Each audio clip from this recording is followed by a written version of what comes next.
Obviously, our polls show very favorable political conditions for Republicans in Arkansas. So joining me to discuss these results is a Republican analyst we turn to often, Clint Reed, Republican political consultant with Little Rock-based The Political Firm. He's also the former executive director for the Republican Party of Arkansas. Clint, good to see you again. Thanks, Roby. Glad to be here. These two polls, and I suspect other polls you've been conducting on behalf of your clients, have got to be some of the most positive news for Republican political candidates in quite some time, and certainly negative for Democrats. Tell me, how does this compare to numbers you've seen in the past, and particularly what you're seeing presently in some other polling you're doing? Well, I think it's a reverse mirror image of what we had in 2006. Had a very unfavorable impression. People had a very unfavorable impression of George W. Bush. I think that carried over to some of the races here in Arkansas. We're seeing the polar opposite of that in 2010 with Barack Obama being the president. It's still early in the campaign cycle. There's been no money spent for the general election campaigns, but so far it looks like Republicans have a generic ballot lead.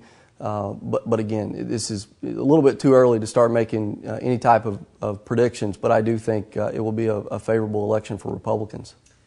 Now, some of the crosstab data in these two polls for the 1st and 2nd district indicate a couple of things. Number one, higher support among Republicans for their candidates than Democrats for their candidates. And I think most telling, independent voters are identifying with Republicans over Democrats by about a 3-to-1 margin. What's your interpretation of this heightened party enthusiasm as well as this independent swing? We had the same thing happen in 2008 in the presidential cycle. Democrats were certainly much more energized with Barack Obama on the ballot. Plus, independents broke with Democrats all across the country, especially in places like Florida and Colorado. Went to the Democrat side, and we saw gains in the House and in the Senate among Democrats. We're seeing that locally here. We've been tracking the independent numbers for about a year and a half now. Independent numbers on issues and on enthusiasm and on generic ballot tests are more in line with Republicans, which leads you to believe at this point that those independents are going to break with Republican candidates up and down the ballot. Again, a little bit too soon, but those are trends that we're starting to see, and those trends are holding. Now, our polls were merely snapshots of these head-to-head matchups as we set some baselines for the fall. What do you think are some of the underlying factors that are driving this Republican surge right now?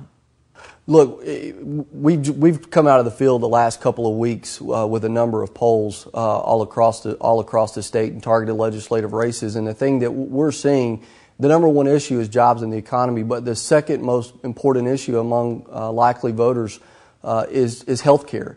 And it's my opinion that the national health care debate totally destroyed the Democrat brand. There's no reason why health care should still be the number 2 issue among voters across the board. We go back to polling data, Roby, that we worked with you on early in the year. People are happy with their health care coverage. We saw that. I think Democrats and people and Republicans alike will agree with that. But we're seeing that issue, I think, is driving a lot of the voter sentiment that's out there. Plus, you've had issues like cap and trade, and it's all nationally driven. I mean, Governor Mike Beebe, who I believe is going to be caught up in some of the things that's happening, it's just a national mood, and it's very, very ugly for Democrats nationally.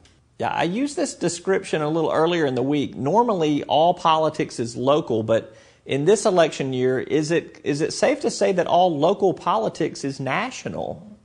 I believe it is. The Democrats are going to try to localize these races, but I think that issue, the healthcare issue, has helped frame this debate and this election to be a national election. If you look at what John Bozeman and Blanche Lincoln are talking about, it's all national issues. Jim Keat, who's running a positive campaign for governor, he's tried to tie Mike Beebe to Barack Obama. So you're seeing everything being brought back to the national elections. Democrats are going to try to bring it back locally, but I don't know that they'll be able to do that.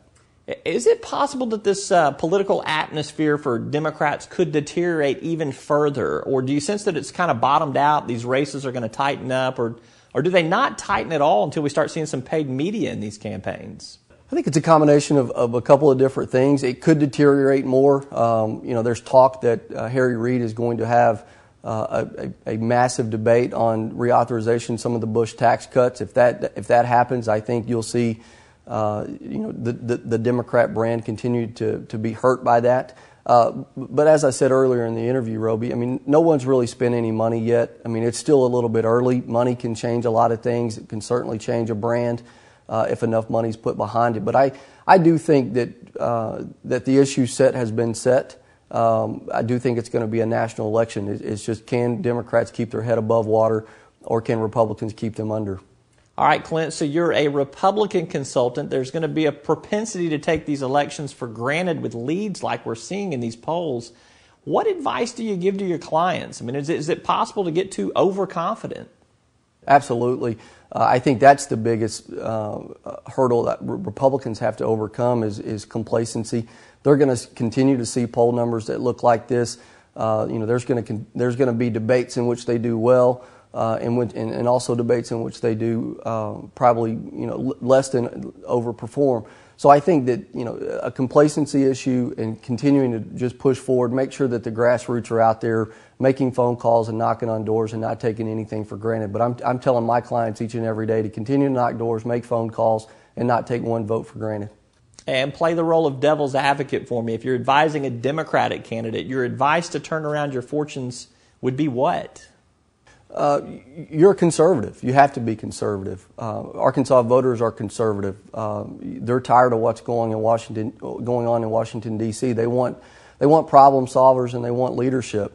Localize the races as much as possible, but also show leadership and show that you can break with the party. The party nationally is hurting local Democrats, and so anytime that you can put distance between yourself and Barack Obama, Harry Reid, and Nancy Pelosi, it's going to benefit you. Arkansas voters they will look positively upon that. All right, he's Clint Reed, senior advisor at the political firm, a Little Rock-based political shop doing work in Arkansas and around the country. Clint, thanks for your insight. Thanks, Roby.